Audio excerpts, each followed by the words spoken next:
Hello, everyone. I'm Sam Eckmann of Gold Derby, here with Vicki Lemar, the re-recording mixer for Schmigadoon Season 2, bringing us into the world of Schmicago.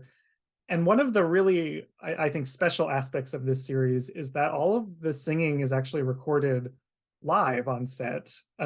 So does that complicate anything for you? Well, how does that affect your work after the fact? Well, when I get the tracks, it's already been mixed by the music team in New York.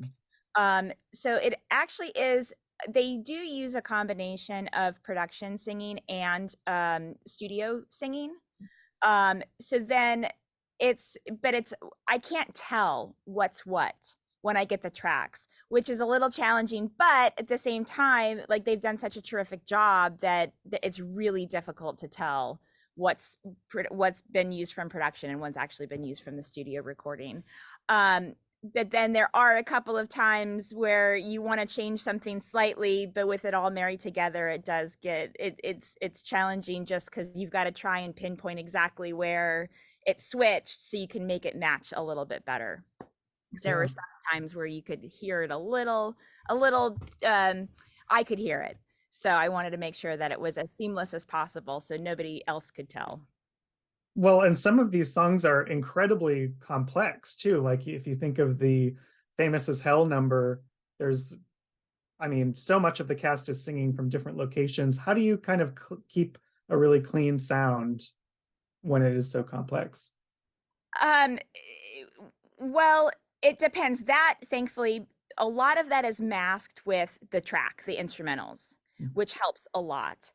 So that kind of helps the vocals smooth out, and it's more with the bigger challenge, especially with that number, and especially when all of them are singing at once on screen, all their different lines.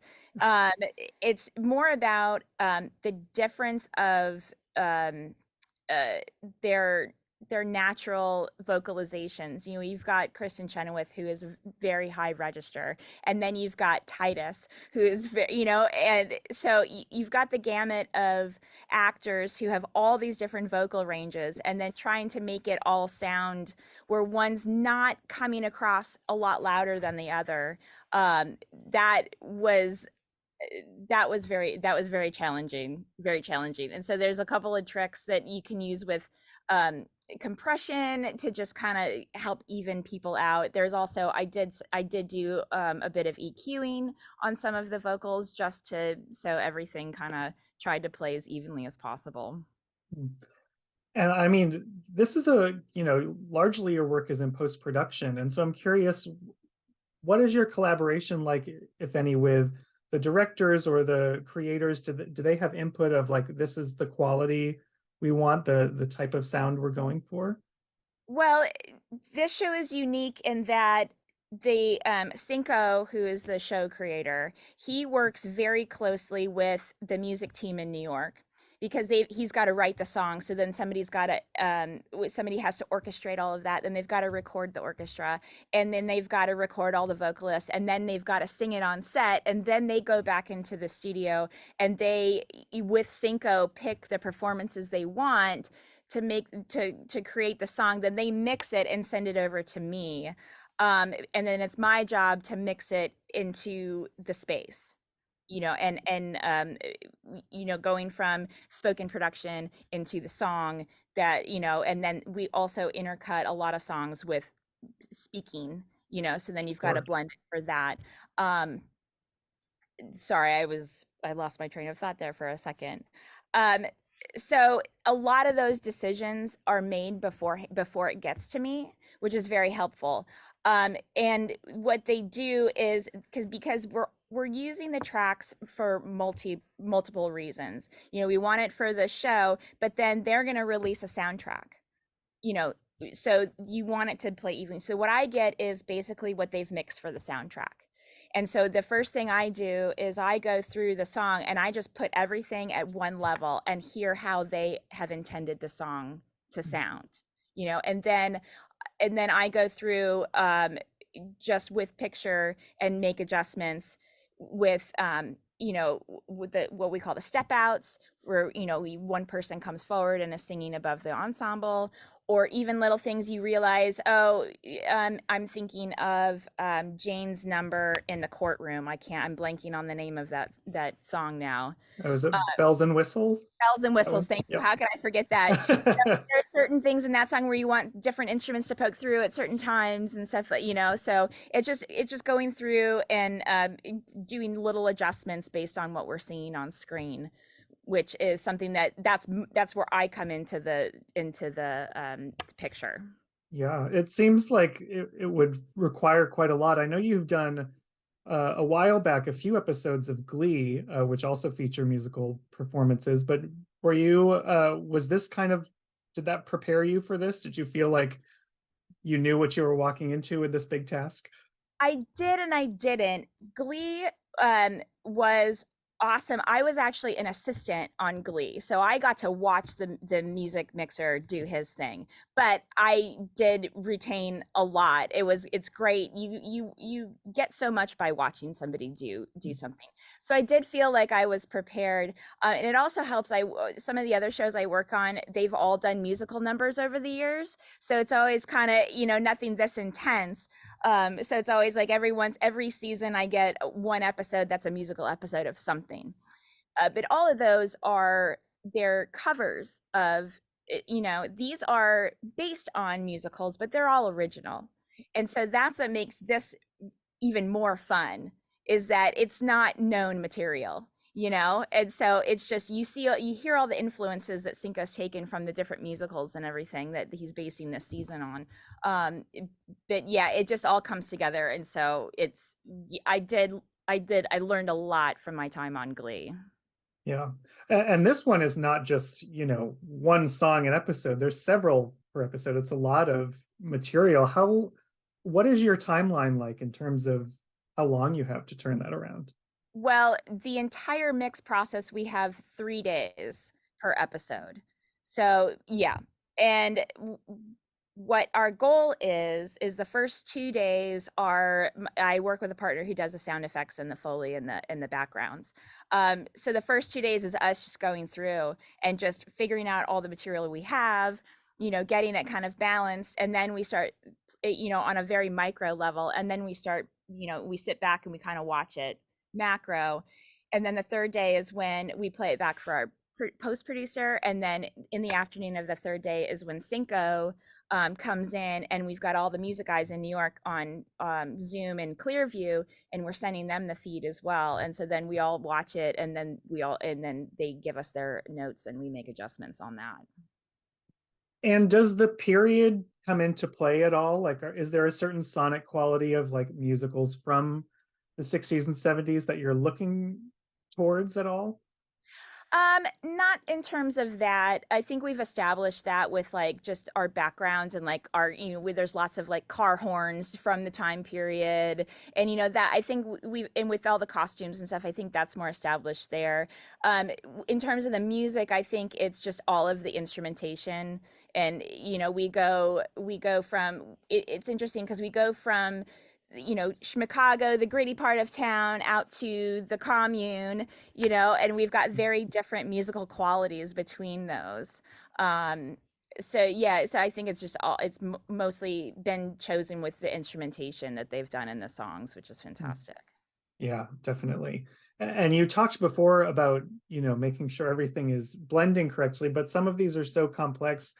What do you do if you enter a point where something is like, do you ever get to a point where like a number is not blending correctly? What do you do to Well, fix it? since we have multiple days, sometimes it just helps to just move on. And I there are a couple of episodes where we left for the evening, and I went home and I go, God, I'm not happy. I'm not happy. And then I come back the next morning and I go, okay, well, it wasn't as bad as I remember it being yesterday. But I still want to there are some adjustments that, yes, need to be made, and I do make. So it's kind of, it's sometimes you get in the weeds, and you suddenly can't, think straight, delineate properly. And so sometimes just taking a break and walking away from it and coming back is helps you with the perspective. Is there a favorite number out of this season that took a lot of effort to get correct?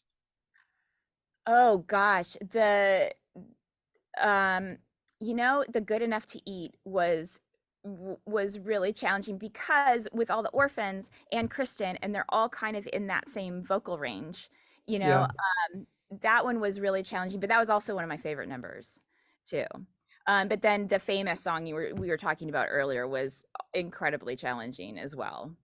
I can imagine. It's interesting to hear, someone in your field talk about their challenges because I've heard a lot of folks in sound design talk about their work being invisible work. Is that something you would agree with? Is that an assessment you agree with? I think so. Yeah, there's lots of little things that we do, like I was talking about with the compression and the EQ Mhm. specifically on the vocals, just to make everything blend together. That, yeah, some people, it's, and that's correct. If it's invisible, we've done our jobs correctly. Yeah, If something pokes out to the audience, then that's not, we haven't done our jobs very well in my opinion. But yes, that's the goal, is to just kind of, yeah, I like that term, yeah. invisible. Hmm. Well, with that in mind, since that may be an apt term for this work, what is kind of the most satisfying aspect to you? What do you look for when you say, "Oh, that worked out so well. I'm really happy with that." It's just a pleasure to watch. And you're not thinking about, oh, I need to do this, oh, I need to do that, oh, I need to do that. When you sit back and you watch an episode and you just go, gosh, I don't have, I'm not picking it apart. That's when it's come together well. And especially when the client just goes, you know what, I forgot to write things down because I was just, enjoying watching it. And that's exactly what you want to hear as a mixer from your client. Mhm. And is this a genre that you're drawn to, that you want to work more in? Like what draws you to work specifically? Well, I'm a classically trained musician. So I went to college, and I have a music degree. And so yeah, I love stuff like this. So It's very appropriate. Very fantastic. Absolutely. appropriate. I was so excited when we got invited to mix this season. Yeah.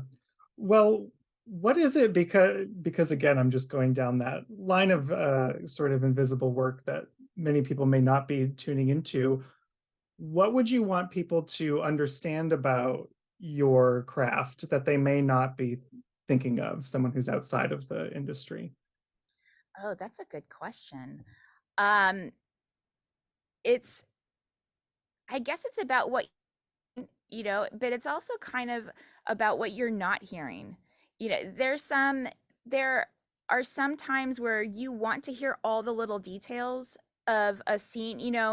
There's so many little things that come together to make it a great viewing experience.